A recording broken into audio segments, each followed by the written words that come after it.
这个村子死人从不上报，而是起锅烧油，宴请亲朋好友，美美吃上一顿。而此时昏迷的我刚穿越到这个村子，就被一个女人偷偷捡回了家。本以为得救的我，却发现女人正在脱我的衣服。你脱我衣服干什么？大哥，你是人是鬼？这是什么地方？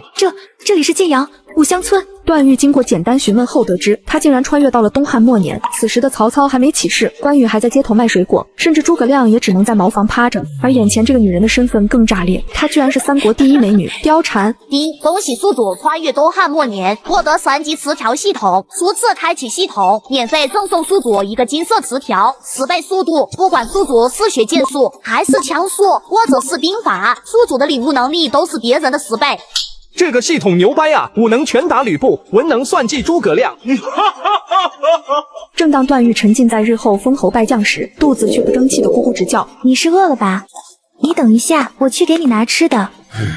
想到貂蝉苦命的一生，段誉也不免生出一抹怜悯之心。貂蝉从小父母双亡，被迫和姨娘过日子，可酒鬼姨父不仅想要霸占她，还在3天后将她卖给了太原王氏，成了人人摆弄的舞姬，最终落得一个尸骨全无的下场。死丫头，一天什么都不干，就知道吃，早晚把你卖去当舞姬。没多久，貂蝉就端进来一个土陶碗，里面是看着就难以下咽的糊糊。这是我特意给你做的，快趁热吃了吧。段誉试探性尝了一小口，入口明明很粗涩，貂蝉却在旁边馋得咽口水。你吃了吗？我吃过了，你快吃吧。段誉已经看出貂蝉在说谎，于是主动将饭碗递到她面前。我饱了，剩下的你吃了吧，一会我进山打店也喂回来。看着貂蝉迟迟没有动手，段誉便找借口离开了房间，然后透过窗户看见貂蝉如同捧着珍宝一样，满脸幸福地品尝着难以下咽的美味。段誉才知道貂蝉过得有多苦，但好在这是弱者强食的世界，山里的动物资源还是很丰富的，可打猎需要趁手的武器，而段誉连一把刀的银两都没有，更别提制作精良的弓箭了。段大哥，你不是说要进山打猎吗？这是我父亲留下的弓箭。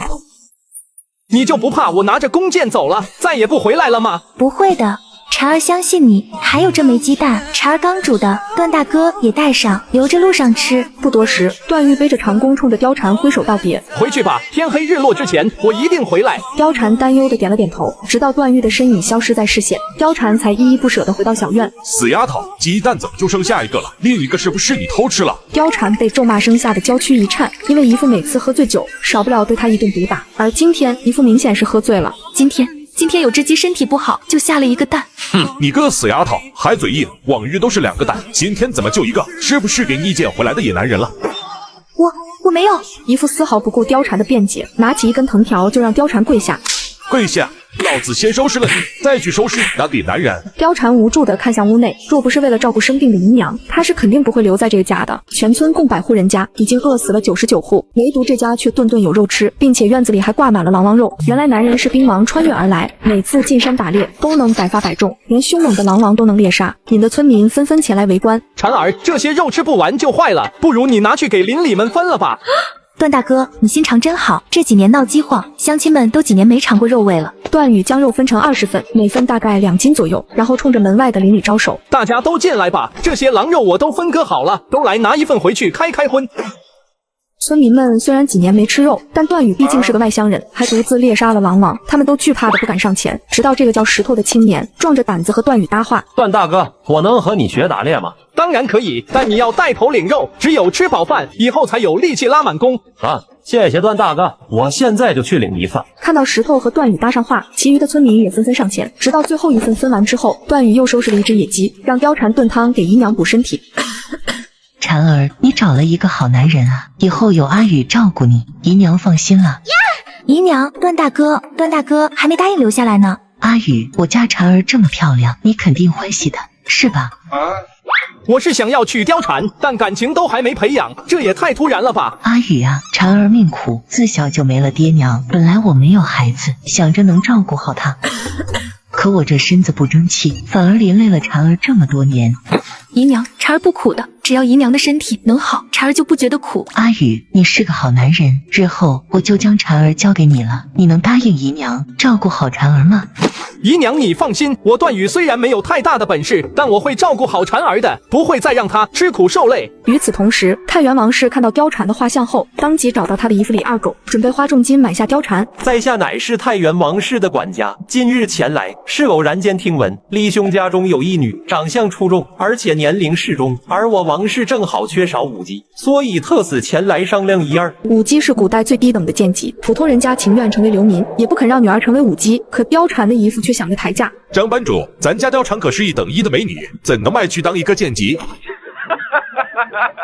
厉兄，这武姬也有很大的区别。太原王氏，厉兄应当知道吧？若令女入了太原王氏，成为武姬，万一要是被哪位大人看上，那可就是天大的造化啊！蝉儿是我自小养大的，王氏真想买蝉儿的话，那你得加钱。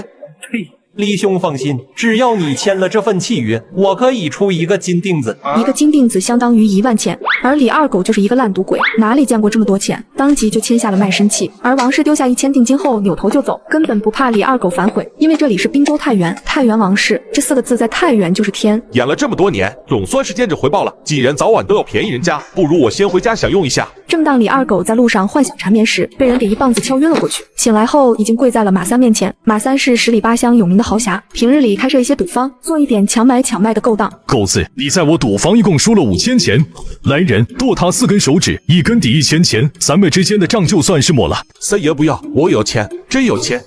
他在喝酒时发现一件奇怪的事，明明外面零下10几度，这群男人却跪在雪地里痛哭，并且他们头上都插着一根草。段誉本以为是一群要饭的乞丐，可当段誉给他们钱时，却被这群人当场拒绝。公子，请拿回你的5文钱，我们不需要施舍。原来这群人根本不是在要饭，而是在卖身葬母。只因在汉朝有个不成文的规定，若是父母的陪葬品不丰富，儿子就会被村民视为不孝。可让段誉奇怪的是，别人的头上只插1根草，唯独这个青年插着5根，而5根草就代表他值5个金饼。要知道，王允买第1美人貂蝉时，也只花了区1斤而已。所以段誉很好奇青年有何特别之处。你既敢开价5斤，那不妨说说你有什么本事？你有5斤吗？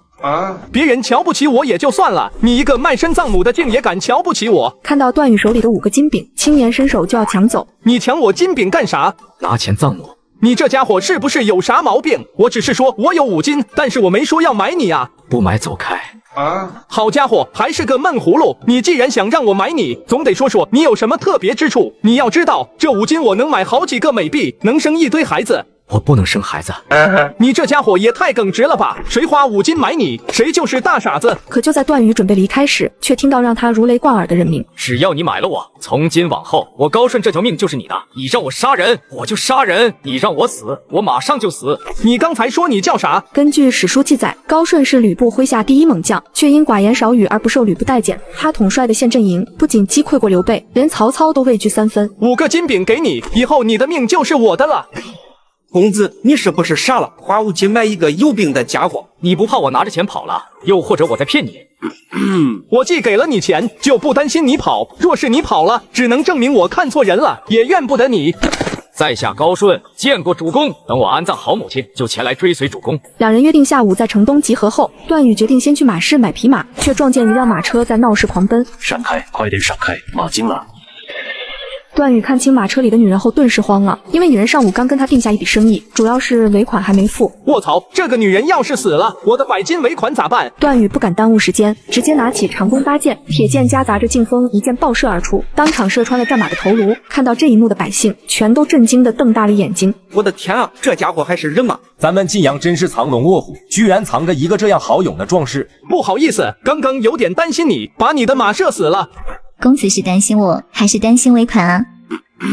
当然是担心你，我先送你回家吧。正好你要的狼皮我也带来了。女人名叫董仪，是董卓的亲生女儿，表面上是向段誉购买狼皮，实则是想替父亲拉拢段誉，因为她看中了段誉百发百中的能力。你盯着我看干什么？莫非我脸上有东西？确实有东西，你的脸上写满了英俊。好家伙，我竟然被一个女人给调戏了！看来这次真是遇到对手了。你的剑术这么好，若你从军为将，必然大有一番前途，为何在乎打猎这点蝇头小利呢？这位大小姐，100金可不是蝇头小利，对于百姓而言，他们一生都不一定能赚到10金。董仪出生即高人一等，自然不懂百姓的艰辛，但听完段誉的一席话，她似乎明白了100斤的重量了。至于你说的从军为将，那是以后的事情。如果一个男人连家都保护不了，又谈什么封侯拜将啊？董仪突然安静了下来，她似乎被段誉的话所刺中了心房，因为她有过一段不愿回忆的记忆。小时候，父亲每天都和叔伯们纵横草场，喝酒吃肉，追逐狩猎，那是我们家最快乐的时光。可是好景不长，我的家乡发生了叛乱，到处都在打仗，死了很多的人。父亲被朝廷征召，开始镇压叛乱。可随着父亲官越做越大，我却发现他越来越不爱笑了。段誉当然知道董卓为何不笑，因为汉朝的官都在士族手里，而董卓不过是一个外来的乡巴佬，自然会被士族看不起。其实你父亲完全没必要当官，如今大汉看似强大，不过是外强中干，一旦天下有变，大厦瞬间将倾，到那个时候，你父亲手中握有势力，适时而变才是取胜之王道，而朝中的那些士族都将成为他刀下的待宰羔羊。他真的只是个猎户吗？他怎么懂了这么多？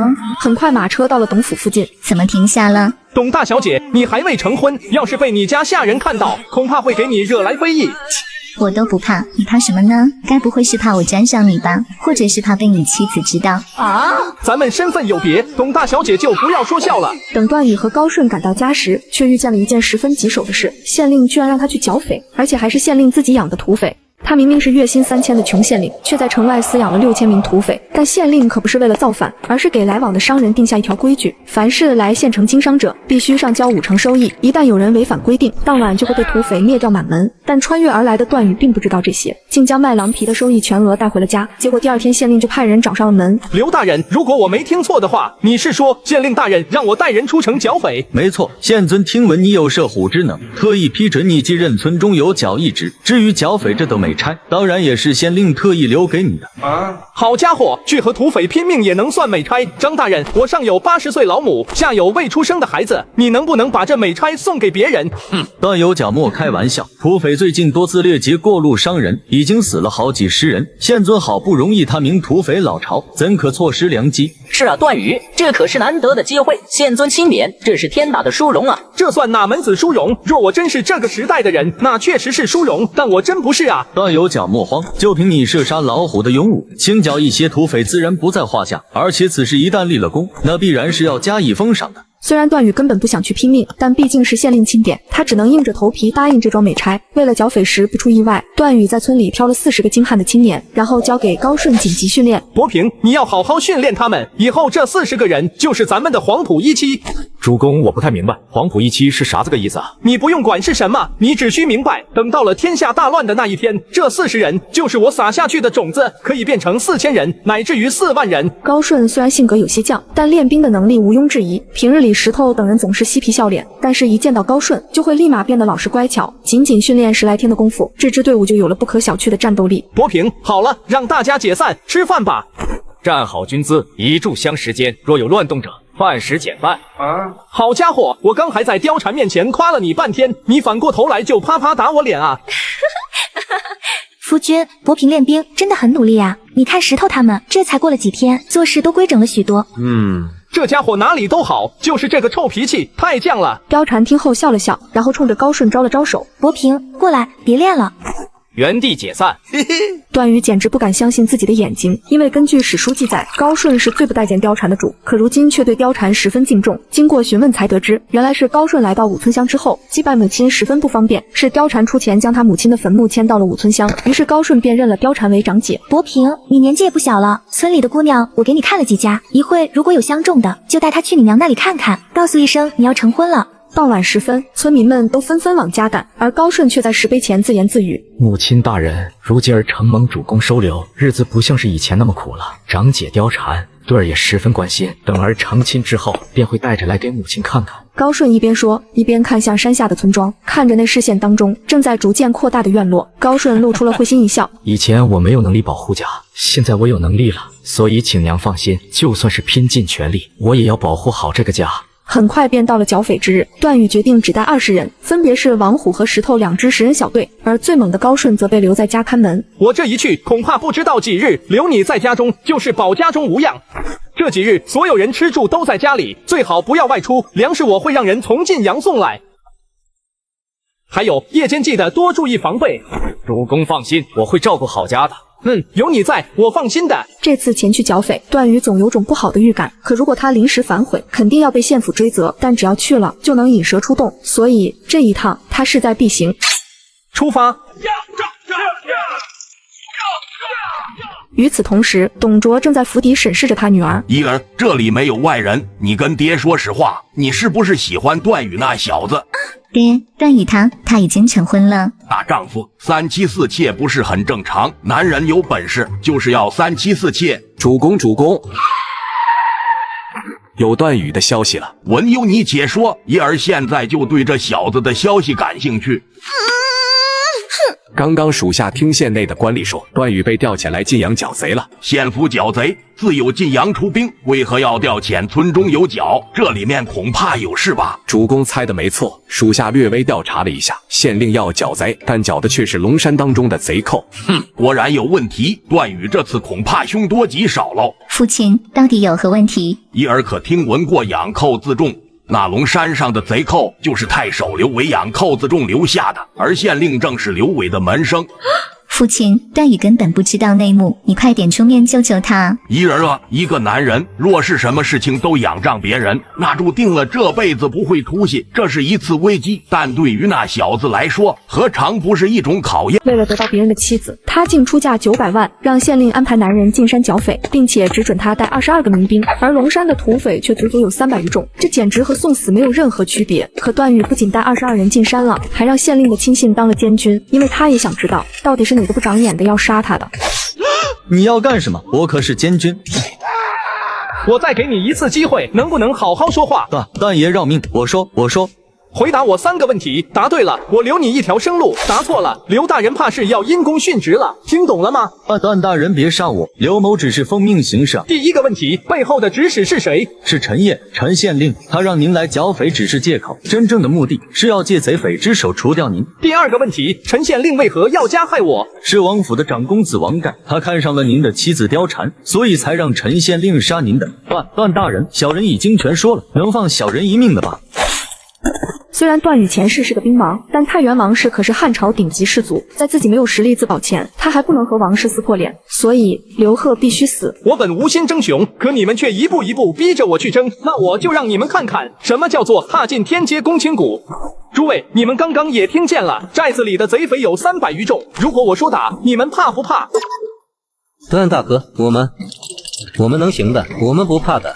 打仗终究是要死人的，如果你们谁怕了，现在就原路返回，我不会怪你们的。段大哥说不怕那是假的，但在你没来我的村前，我们年年种地，却又年年挨饿，是你让我们过上了好日子，所以我石头都听你的。段大哥，我虎弩也听你的。段大哥，我二狗也听你的。段大哥，我刘三也听你的。段大哥，我也听你的。好，那我们今天就杀个痛快。谁又能想到，这群从未上过战场的青壮，将来会和东汉各路名将争天下，而今天这场仗，就是他们踏足天下的起点。石头、虎弩，你们1人领10人，将干柴堆放在山寨周围。知道了，段大哥。等山寨被干柴包围后，段誉将一支火箭射向干柴，山寨瞬间燃起了熊熊大火。接着23人一起开弓，每一次箭雨射进山寨，都会有几10名贼匪当场倒下，而段誉每次都搭5支箭，并且都是正中土匪的眉心。快跑啊！阎王爷来索命了！不准跑，谁跑我杀谁。箭手在那边，你去给我杀了那个箭手。快跑！二当家死了，这箭手百发百中，根本就不是人啊！我的天啊，段大哥出箭也太快了吧！我若能练成段大哥这样，定要让我石头的名号响彻进阳城。你倒是不谈，我若是有段大哥1半快，小芳他爹肯定巴不得小芳嫁给我。龙山贼匪营在西侧的高坡上，贾诩和李榷此时都瞪大了眼睛。他们本是董卓派来暗中保护段誉的，没想到却见到了百发百中的天才箭手。这他妈还是人吗？我跟随主公征战多年，剑法超群者见过不少，但唯独没见过他这样的箭手，百步开外，每一箭都能精准射杀1人，这是何等的箭术！自然，你还记得不？前2天小姐收了几块兽皮，当时主公极为喜爱，说射杀猛兽之人剑法通神，都是左眼进右眼出。没错，据主公府里的侍卫说，当日牛将军也在，回来后心情就十分不好，一个人在营中练剑练了很久，最后好像还折断了2柄弓。你的意思是，射杀猛兽之人是段誉？猜得没错，当日是我陪小姐去买的兽皮。龙山大寨内，石头正带着村中青年冲锋陷阵，20人面对剩下的100多余贼匪，他们却没有丝毫胆怯。石头，你给我留几个，我还没杀够。都别和我抢，我要做段大哥身边第1猛将。这真的是乡野村夫，怎么看起来比正规军还正规？他究竟是怎么训练的？这家伙让人看不透啊！他一个人强大不稀奇，可带出来的人也如此强悍。难道我们正在见证一个纵横千古、注定要名留青史的人物诞生？一场仗下来，300多贼匪的尸体堆积如山，而头目骊山峰也被石头活捉。大人，别杀我！只要您不杀我，我所有的钱财全都给大人。杀不杀你，这里所有的东西都是我的。大人，我有个秘密，是关于太守刘伟的秘密，只要你不杀我，我都告诉你。说，如果对我有用，今天就先留你一命，但要是说了半句假话，后果你是知道的。小人不敢撒谎，小人这些年劫杀的商贾，都是受到太守刘伟指使的，掠劫来的钱粮也都给了太守刘伟。原来骊山峰本是当地的村民，却意外救了进山打猎的太守。从那之后，骊山峰变成了龙山最大的盗匪，专门为太守处理那些不听话的商贾。段大哥，我们在山寨里发现一些人，其中有一个领头的少女，说是冀州的商贾，她说要见段大哥。多谢段公子搭救，小女子乃中山甄氏之女，本欲往晋阳采购皮货，但半路却遇到了贼匪。若段公子方便，可带我等回到晋阳城吗？东汉有几家极为出名的豪商，而中山甄氏、徐州糜氏都是富甲天下的顶级豪商，并且甄氏除了有钱之外，还有权。你们先在这里休息片刻，等到天亮之后，我们再一同出山。那就劳烦段公子了，给段公子添麻烦了。举手之劳而已，甄姑娘不用太过挂怀。小姐，这个段公子好雄壮啊！刚刚我听他们说，段公子独自射杀几10个贼匪呢。这么厉害的人，奴婢还是第一次听说呢。他看着文质彬彬的，说话待人也极为有礼节，杀起人来这么厉害吗？士兵在换岗时发现一件奇怪的事：平日里空无一人的东城，今日却跪着上千名百姓，纷纷吵着要出城迎接英雄。大人，求你大开城门，放我们的英雄进城吧。县尊有令，段誉有谋反之心，放他进城者捉九族。段誉是不是犯罪？我们老百姓能不知道吗？原来昨晚段誉凭借百发百中系统屠杀了龙山300余名土匪，并活捉了大当家骊山峰。段誉本以为自己是在为民除害，可县令不仅不让他进城，还请求太守出兵抓捕他，因为只有县令知道，段誉杀的根本不是真正的土匪，而是太守养在城外的敛财工具。当正义和黑暗正面交锋，身为穿越者的段誉又该如何破局呢？段大哥，这些狗官也太欺负人了，我们拼死剿匪，他们却不拿我们当人，要不要我去射杀几个？不要轻举妄动，我还有一张底牌没有揭开，咱们等着看戏即可。你说什么？再说一遍。大人，您豢养的龙山贼匪昨晚被人覆灭了。好，你各动众影，这是铁了心和我作对到底来。太守第一时间想到的就是董卓，因为龙山贼匪有300多人，若是没有强兵攻打，根本不可能被覆灭。大人，并非是董刺史，不是董卓，那是谁？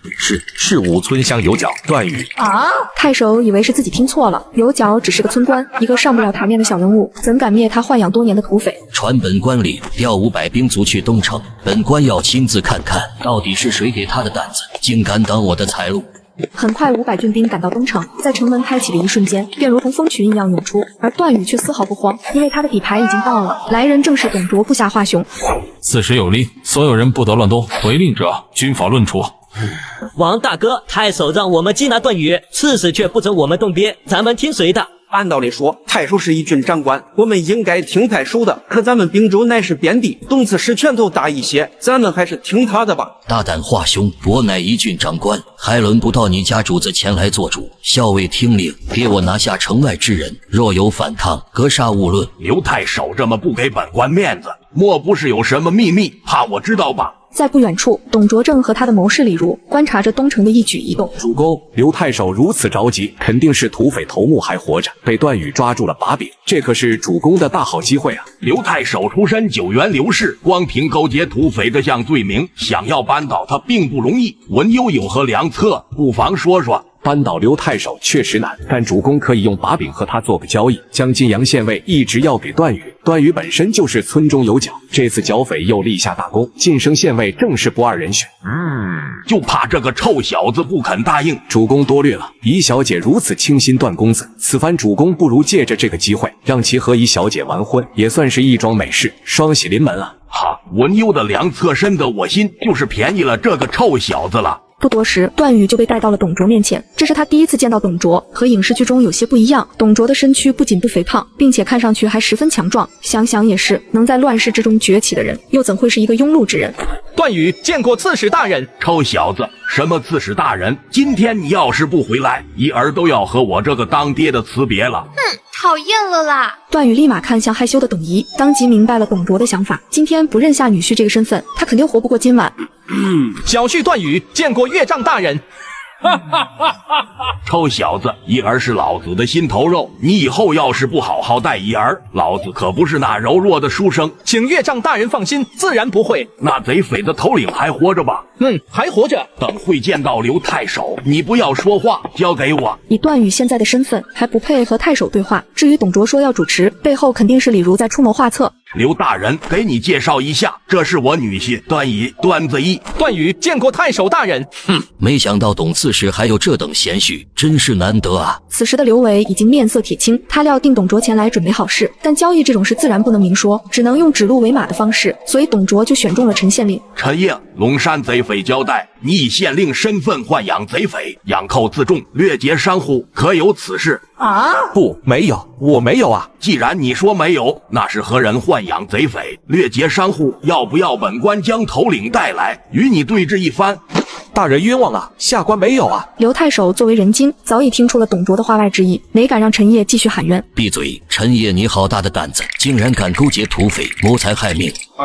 亏我这么多年还是你为骄傲。刘大人，先别急着骂陈县令，此次段誉进山剿贼，斩杀数百贼头，此乃晋阳多年未有之大功。本官看县尉之职已空，不如就任命他担任县尉一职。刘大人意下如何？善，还是董刺史考虑的周全。本官今晚就上书推举段誉担任晋阳县尉一职。既然如此，那陈爷就先交由刘大人了。子义啊，随我进城吧。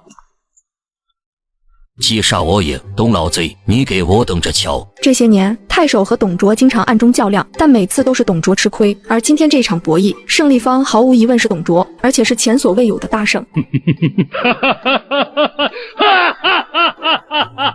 子义不知，当初我出来滨州，就要拿龙山那伙贼匪立威，可刘子健几番阻挠，此人并不是好相处之人。子义日后在其手下为官，要处处提防，处处当心才是。岳父请放心，小婿定当会万分小心。你既上任为县尉，手中也不能无人无兵可用。我帐下还有些兵卒，如今就驻扎在西大营，你尽管挑选便是。段誉在心中大大的爽了一番，这就是给董卓当女婿的好处。如今的刘备还在知悉范吕，曹操这个时间还闲赋在家，而他已经有个争天下的资本。多谢岳父大人，兵马不急，但有一人，小婿想请岳父大人调与帐下听用。子义尽管说便是，除了文攸之外，有无不可？小婿所要之人，名为贾诩，字文和。贾诩是何人？主公是武威贾诩，贾文和。他被称为三国第一毒士，但却很少有人知道他的名字，因为他的计谋毫无底线，连杀伐决绝的曹老板都不敢轻易使用。比如将病死的士兵扔到对面，让敌军几万人同时染上病毒，从而达到不战而胜的目的；又或者把饿死的士兵晒成肉干，再偷偷掺进士兵碗里，以解决粮草不足问题。尽管曹老板从不用他的毒计，却依旧愿意花高价给他养老，因为放了害怕，杀了可惜，用了缺德。然而就是这样一个牛逼人物，却在投靠董卓后，穷到要变卖马车才能吃饱饭。但段誉前世可是个三国迷，他深知贾诩在乱世有多可怕。文和，听闻你下午将马车卖了，可有此事？家中余粮已经见底，卖马车也是无奈之举，让段公子见笑了。滨州苦寒，虽至初春，但晚风依旧冷冽，文和又岂能没有车驾御寒？文和，快上车吧！我想知道段公子为何一定要招揽我？万一我只是一个庸碌之才，当不得段公子如此厚爱呢？文和可信，这普天之下能让文和尽展胸中抱负、尽显奇才之人，唯有我段子义。文和，且上车，今日我亲自为文和御车。贾诩心中久久不能平静，段誉乃新任县尉，身份是何等尊贵，而此刻竟要亲自给他御车，这对他贾诩是何等的尊重。大哥，使不得，还是我来御车吧。不用，古有文王请太公，今有我段子义请文和，这马车由我亲自驾驭，才不会辱没了文和。马车内整齐摆放着4个礼盒，分别是孩童和女人的衣服。或许金银是不可缺少的，但比起金银来，这车中的几套衣服更让贾诩觉得暖心。先生，您以后能教我识字吗？为何要识字？段大哥既然为先生亲自御车，那先生肯定是有大本事的人。我也想和先生一样，做个对段大哥有用的人。那你倒是说说，以你的勇武，不管投奔到哪个阵营，都能谋个都尉当当，为何偏偏要给段公子当马夫呢？先生，你知道肚子的滋味吗？在段大哥没来我们村前，村里每天会有死几个人，可那些狗官宁愿把粮食倒掉，也不肯分给我一粒米。是段大哥带我们打练，给了我们活下去的希望。段大哥曾经说过，他不仅要让我们吃饱饭，还要让天下百姓吃饱饭，并且人人都会有新衣穿。他真的这样说的？让天下百姓都吃饱饭，那将是何等璀璨的盛世啊！文和到家了。段公子，贾某能请问你一个问题吗？文和，请问，知无不言。让天下人人吃饱饭，人人穿新衣，这愿景真的能实现吗？会的，那一天迟早会来的，不仅仅是吃饱，而且顿顿有肉。贾诩见过主公。文和，快快请起。你胸中虽有千般计，但家中却无半10米。这些银两你且收下。贾诩本想拒绝，毕竟他还没为段誉献策，可看到跟着他受苦的妻儿，贾诩还是心软了。不能保家，可以报国。谢主公赏识，贾某定当倾尽全力辅助主公。文和，我先回五乡村一趟，改日再来登门请教。夫君送你回来的是何人？竟然如此看重你。香儿，你可曾还记得我入晋阳城前的愿景吗？当然记得，择一明主，做一贤臣，青史留名。我想我已经找到了。只因牛肉面里有2块牛肉，男人就一刀捅了面馆老板。客官为何要杀我？因为我不吃牛肉。男人之所以敢当街杀人，因为他是匈奴首领的儿子。只要汉朝官兵敢对他动手，10万匈奴骑兵将会踏平晋阳城。但首领的儿子却不知，晋阳这个新上任的县尉是一个穿越而来的兵王。当家的，奴家的就去给你报仇。匈奴狗，还我相公命来！汉朝没男人了吗？竟让女人前来送死！当家的，是奴家没用，没能杀了匈奴狗。下辈子奴家还要做你的娘子。不要！段誉终究还是来晚了一步，这个世界比他想象的还要糟糕。女人情愿殉情，也不信官府会给他伸张正义。人是不是你杀的？不错，是我杀的，你能把我怎样？大人，这是我汉家的土地，匈奴人却在这里逞凶杀人，还请大人为我兄长做主啊！全部拿下，如有反抗，就地格杀。慢着，段县尉是吧？在下姓王，乃是晋阳王家的管家，而这位公子乃是家主的贵客。你说他杀了人，可有证据？还是说周围有谁看见了？周围看热闹的百姓纷纷转过身，他们虽然不怕匈奴人，但得罪了晋阳王家，那就等同于自绝生路，所以没有一人敢出面作证。公子请放心，家主乃是雁门郡太守，在这小小的晋阳城，还没人敢得罪我们王家。全部拿下，杀没杀人，你一个小小的管家说了不算，是要本官说了算。段誉，你敢？这里是晋阳，不是你撒野的地方。竟敢侮辱朝廷命官，本官现在怀疑你私通一族，将此人一同押回县府审问。得了。狗贼，吃着汉家的粮食，却为匈奴狗说话，今天小爷非扒了你的皮不可！段大人好样的，段大人威武！匈奴与汉人可以说是世仇，特别是和边关生活的百姓。虽然匈奴名义上臣服于大汉，但每年一到冬季，他们就会掠夺边关百姓的财产。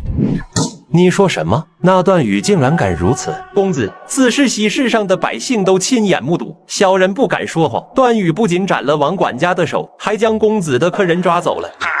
我没有找他的麻烦，现在他却来找我的麻烦。王管家没有说那是我们王家的客人吗？王管家说了，可是那段誉并不买账，还说侮辱朝廷命官。朝廷命官？他段誉一个区区县尉，也成了朝廷命官。备车，本公子倒要看看他段誉要干什么，有多大的胆子。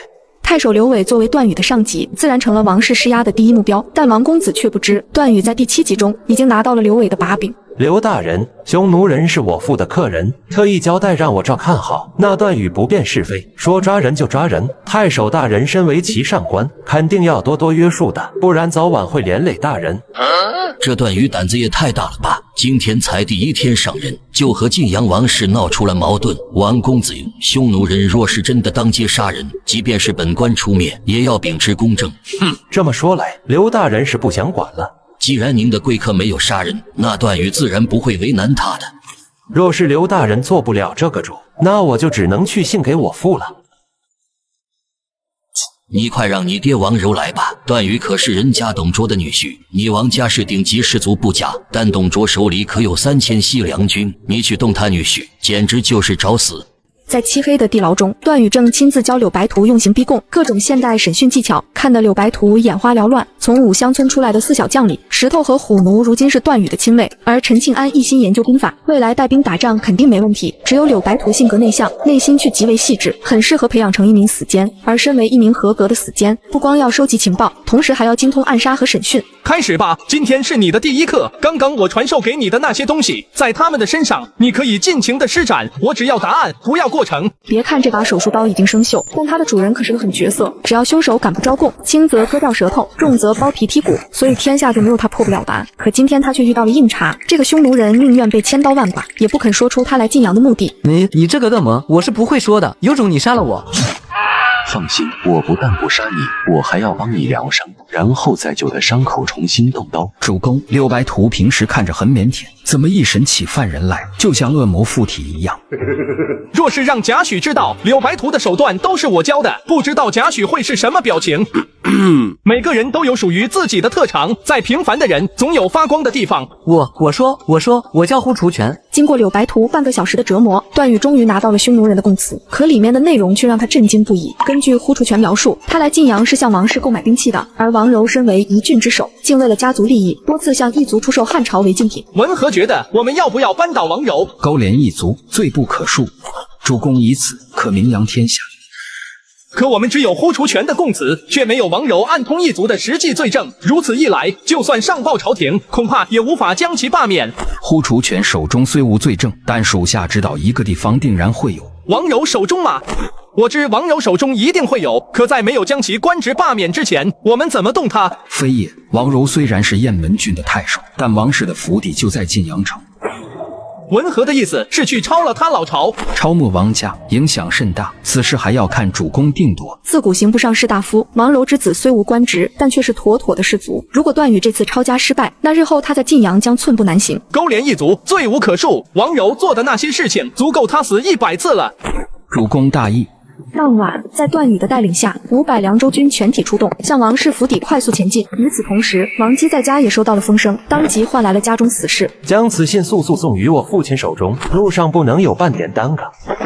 随着死士离开房间，王姬依旧心神不安，又集合了府中所有侍卫。从现在开始，封闭府门，不见任何客人，如有来访，一律赶走。另外，召集府中所有仆从，把守各处院门，不许任何人外出。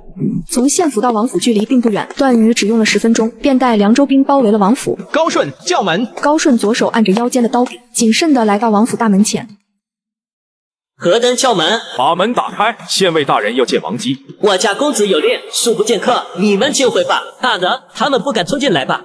他一个小小的县尉，难不成还敢真的硬闯？侍卫正要开口附和几句，突然一阵巨响从门外传来，还没等他反应过来，连人带门直接飞出去了几米远。原来段誉为了万无一失，竟然带来了一辆工程车。王府的侍卫从未上过战场，哪里是凉州老兵的对手，全都扔掉手里的武器投降了，只剩王姬手里还拿着宝剑。段誉，你胆大包天，竟然敢擅闯我家的府宅，你是疯了吗？本官是不是胆大包天不知道，但本官倒是觉得你王氏的胆子可不小啊！呼除权已经全都招了。段誉，你私闯太守府邸，可知道这是何等罪名？识相的现在退出去，我可以当什么事情都没有发生过。若是不然怎样？擅闯太守府邸是什么罪责？本官确实不太了解，但勾连匈奴鲜卑，给异族输送盐铁为禁物，这个罪名本官可知道。不知道王公子有没有读过律法？这几条罪责够不够抄家灭门的？你胡说！我父为官清廉，御敌安邦，何时勾连异族？休要用莫须有的罪名诬赖我王家。本官懒得听你胡扯。石头，将王公子请回县府。站住！再上前一步，我就……去你娘的！上前一步你能怎样？吃里扒外的狗东西！等会就让柳爷好好关照关照你。石头早就看王姬不顺眼了，像王姬这种人物，在以前石头都当神一样敬畏，直到知晓王氏和异族的勾当，石头才知道氏族有多可恨。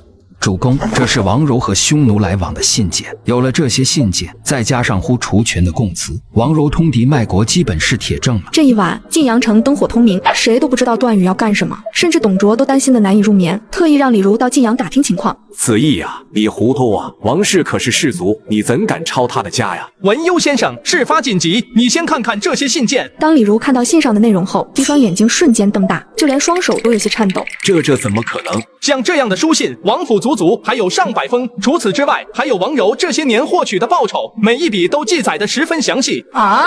子义，你是如何知晓此事的？今天西市3个匈奴人行凶，其中一个名叫呼除权。普通人或许不知道呼除权是谁，但李儒是知道的。呼除权是匈奴单于的次子，妥妥的匈奴大贵族。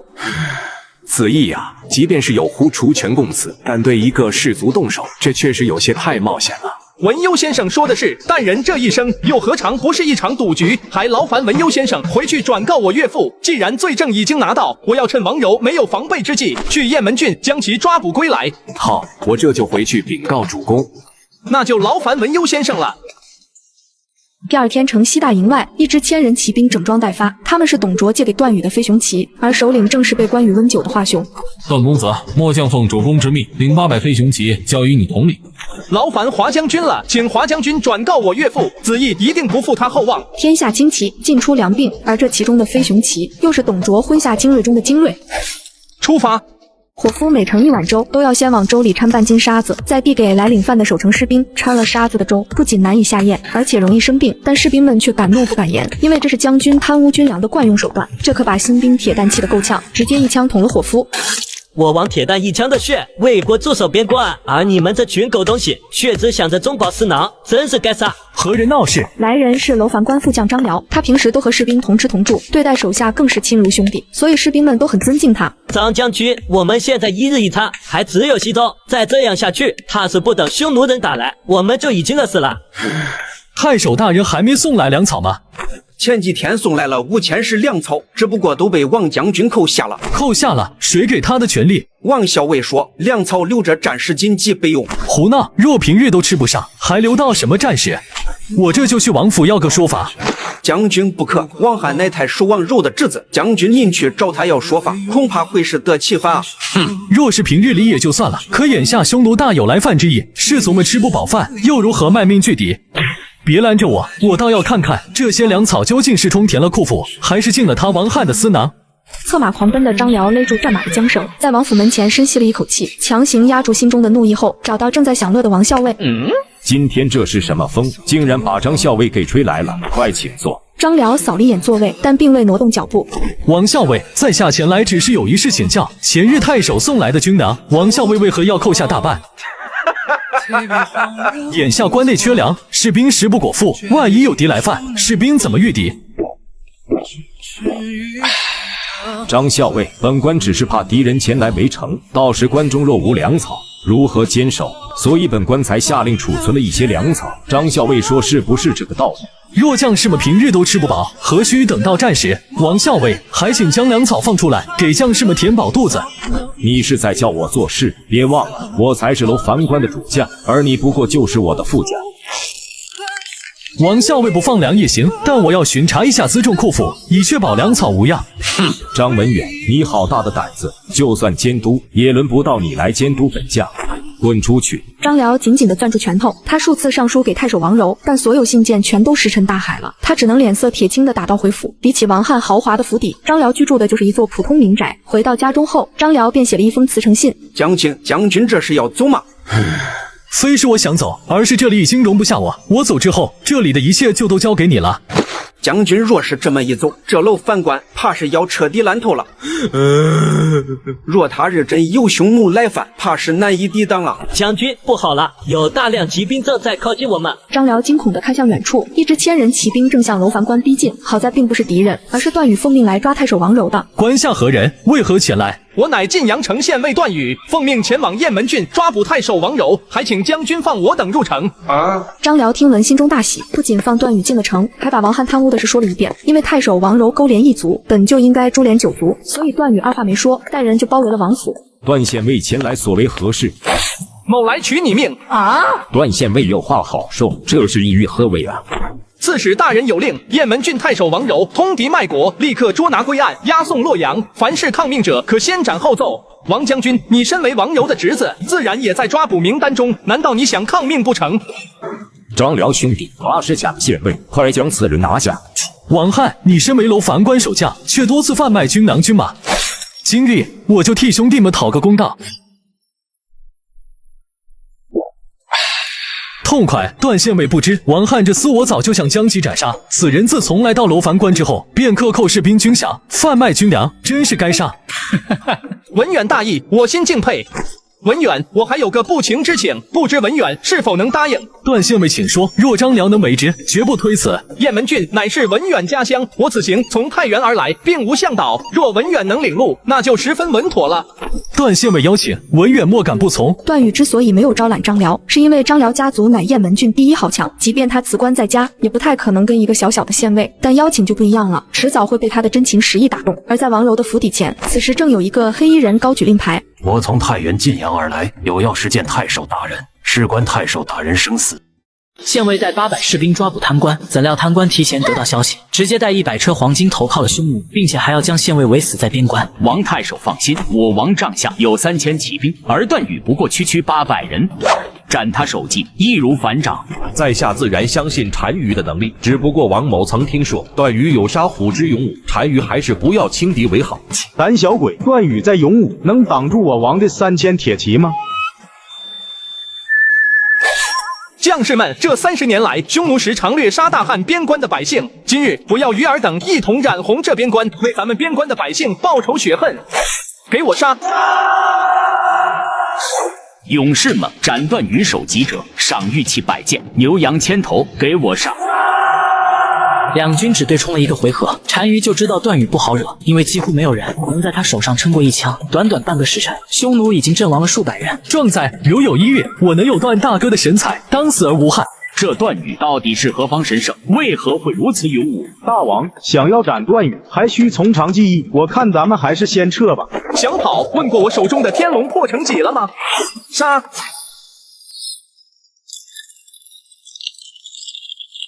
王柔失魂落魄地跌坐在地上，原本以为单于能斩杀段誉的，没想到如今两人都被活捉了。王柔，你还有脸笑？你身为雁门郡太守，却勾连匈奴，残害百姓，你怎么还有脸笑的？今日就是你段誉扬名之日了，踩着我晋阳王室扬名，段誉，你够狠！段大哥，鲜卑的援军快到了，我们该撤了。站住，把我阿甘留下，否则的话，我就杀了他们。少年的剑指向100多名孩子，他们是被匈奴掠走的汉朝人。段大哥，匈奴狗真不是个东西，连孩子的命都不放过。你弟弟太天真了，你是鲜卑的单于，如果将你押回洛阳，足够换一个关内侯。段誉怎会用你换100多个汉人的命？所有人的目光都看向段誉，这种事情如果没有说出来，大家都知道怎么选。但王柔既然把话说出来了，就摆明要将段誉架在火上烤。这么简单的道理，就连不识字的石头都听明白了。狗东西，给老子闭嘴！我段大哥做事用得着你来教？石头，把单于交给他们，换汉家儿郎们回家。段大哥，关内侯，打住！我说了，换。段誉的选择让手下十分矛盾，毕竟他们都是段誉的原始股东。如果段誉获得爵位，那他们的身份自然会水涨船高。可同时，他们又不希望段誉成为王柔这样的官员。范大哥的勇武冠绝天下，又如此仁义无双，将来必定会成就一番大业。文远可有追随段大哥的打算？只怕我才浅力微，段大哥看不上我。范大哥之仁义，乃我平生所见。文远何必妄自菲薄？想我等当初不过山野村民，段大哥都不曾嫌弃吾等。文远如此年纪，便有如此成就，怎么能说是才浅力微呢？青兰，我回去之后会认真考虑的。请主人杀了我。为何要赴死？因为我手上染过汉人的血。少女名叫青，她从小就被匈奴人掠到草原，每天都要和同胞相互搏杀，并且只有活下来的人才有资格吃饭，而她能活着被段誉救回来，手上自然沾满了同胞的血。你不用自责，身在那样的环境里，即便是我做的，可能也没你好。主人，我以后不用叫我主人，既然已经回家了，就要为自己好好活下去。去休息吧，明天一早还要赶路。遵命，主人。段大哥，这些孩子真可怜，从小父母就被匈奴狗杀害，小小年纪就没有家了，还有他们的性格，好像跟普通孩子不太一样。他们从小就在杀戮中长大，如果以后没有人引导，恐怕很难适应普通人的生活。人生下来就有属于自己的命，主公与其去改变他们的命运，不如顺从命运。我觉得让他们跟着柳白图，或许他们会适应很多。高帅，你这家伙要么不说话，要说起来真深得我心。一个大特务头子领着一群小特务，这个主意还真他娘的不错。既然如此，那就带他们回去吧，以后我赚钱养他们。段大哥，王柔要见你。没有见到王柔的时候，段誉以为他是一脸横肉的官员，但见到王柔后，段誉才发现他竟是个文人。还真应了一句古话：仗义每多屠狗辈，负心总是读书人。段县尉就别取笑我了，我知道我做的那些事情肯定是活不了的，所以我也不打算求饶。那既然如此，你想说什么？万般皆是命，半点不由人。我想让你给我王氏留一条生路，哪怕就只有1、2人也可以。段誉没有急着拒绝，王柔既然这么说了，那后面肯定还有话要说，这明摆着就是一场交易。作为交换条件，我可以把这些年积攒下的财富全都送给你。还有，我知道你和王盖有仇，不然他也不会派人给我报信。如果你想除掉王盖，我可以出面指认他。我要求的不多，只求让我弟弟活着离开滨州。至于以后他是生是死，我都不管。王柔这些年积累的财富，光是经营就足有100多车，这绝对是一笔巨富。但段誉也没被财富冲昏头脑，没想到你临死前还想再算计我一次。到时你被送往洛阳受审，然后将这件事情说出来，那我岂不是私放朝廷重犯？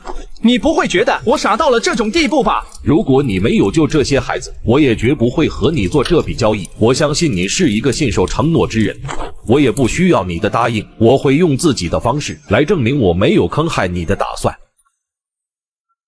第二天一早，段誉终于知道王柔所谓的方式，那就是自杀。只有死人才不会说出昨晚的交易。在王柔的怀中，死死抱着一卷竹简，这是他留给段誉的最后一言。人这一生唯一难逃的罪，莫过于内心的负罪。越王勾践忍辱负重，如无3载，妻室无臣。高祖忍父母妻妾为霸王所擒，而要生啖腐肉。你虽勇武，谋略冠绝天下，但负罪也是你致命的弱点。不然在边关前，你也不会拿钱偿还那些孩子。我自知你这一点，才会有这次交易。我相信你肯定会同意的，因为你的负罪感要比我重得多。心中负罪吗？王柔，你虽是个贪官，但你看人真准，希望下辈子你能做个好官。